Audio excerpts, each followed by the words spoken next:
being well aware of the nature of human population, its dynamics, its structure, its characteristics.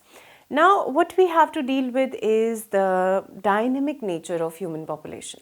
You have studied by now that how human population increases, it decreases. There have been many population explosions that have occurred from time to time. So now we are going to study the dynamic nature, and for studying the dynamic nature, whenever we are studying it, we are primarily dealing with population growth. Alright, now when you talk about population growth, there are two important factors for consideration which help in understanding or which help us in reaching to a stage where we can actually apprehend how much population growth has taken place. So the two important factors for this population growth that we are going to study, and in terms of human population, we are talking about the birth rate and the death rate. Now, you know by now, again I would say that you have an idea that human population, because we are talking about human population, it is dynamic in nature. That means the structure of human population would be dynamic, and it would be showing some sort of dynamism in terms of its density. So the population density we have to deal with, and population growth we are dealing with. Now when we talk about population growth, we are referring to the increase or decrease in the number of human beings. Okay, it is the number that increases or decreases, that is population growth. Now, why I am talking about these terms, why these are to be taken in consideration, do keep in mind that the important aspect of our syllabus is growth curves, that is population growth curves, and pyramids, age pyramids. Now, keeping aside all the things that you have studied till now, these two things are important from examination point of view. And why they are important from examination point of view? Because whenever you have to study a population in reference to with regard to a greater reference, where we study factors like evolution and rest of the things for higher studies that is meant for, we have to consider these pyramids and the growth curves that you will study in subsequent lessons. So arriving to these two things, we have to understand how the population is dynamic. That means how it is showing growth. Now, how that growth can be calculated, there are two terms. One is birth rate and other is death rate. You have seen by now that because human population ranges in billions, that is around 7 billion people are inhabiting the earth at the same time as we are, this cannot be calculated in terms of numbers. It is better to calculate and arrive to conclusions in terms of rates. So that is why we have birth rate and death rate. Now the first term that you have to come across is birth rate, and before coming to the rates, do keep in mind that we have another term that would be playing an important role, that is per annum. Alright, annually. At the same time, there would be another term that would be per 1,000 individuals.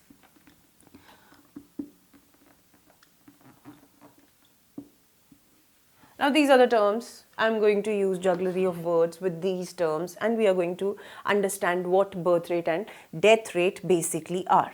Talking about the birth rate, very simply, firstly it is rate, secondly it deals with births. So because we have these terms, so birth rate is the number of human births.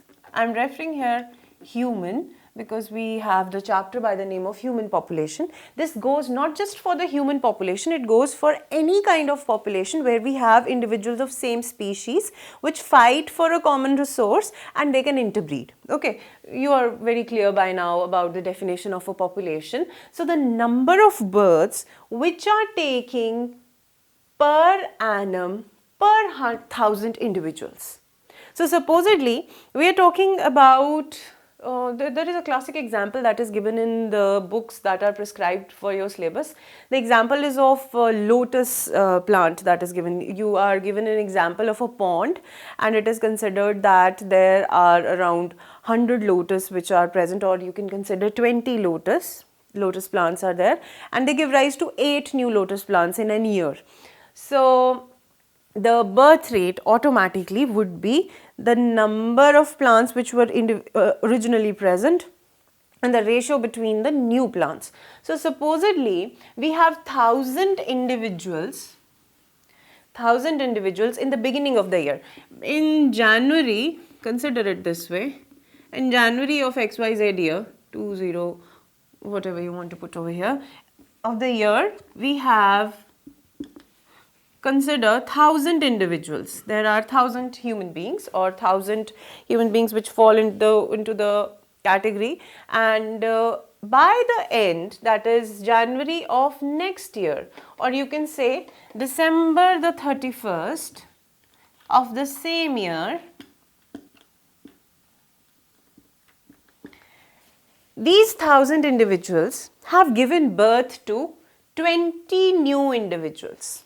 Alright, so what would be the birth rate? As you can make it out that it is clearly 20 new people have been added. So we are going to have the birth rate that could be calculated easily by the number of additions of human beings to the original number. That happens to be 0.02. So this would be the birth rate. That means each individual is capable of giving rise to 0.02 individuals. You don't have to get into that, but you just have to keep in mind that the birth rate, the rate at which that population is increasing, is 0.02. Alright, and this is the birth rate. Same goes with the case of death rate. Instead of number of births, it would be number of deaths. So consider it that in the beginning there were 1,000 individuals. Those 1,000 individuals got reduced to 980 individuals. Okay, 980 individuals. That means 20 deaths have occurred.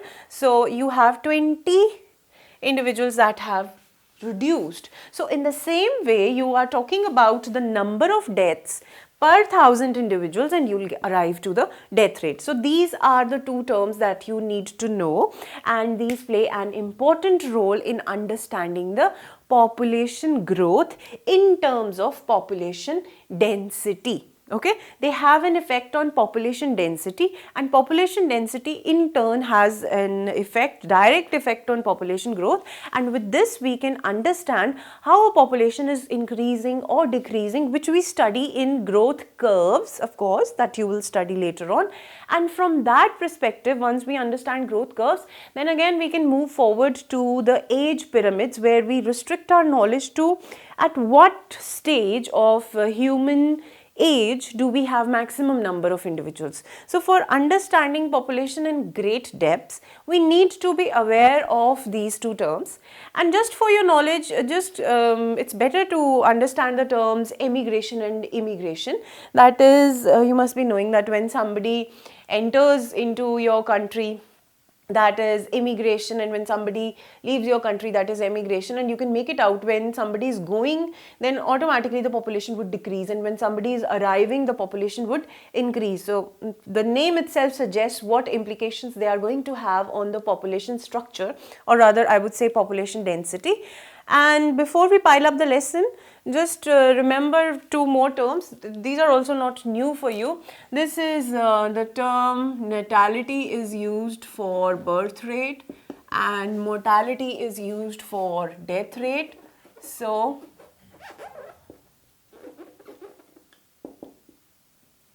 these are the two terms you must be knowing, and this is the entire understanding of birth rate and death rate.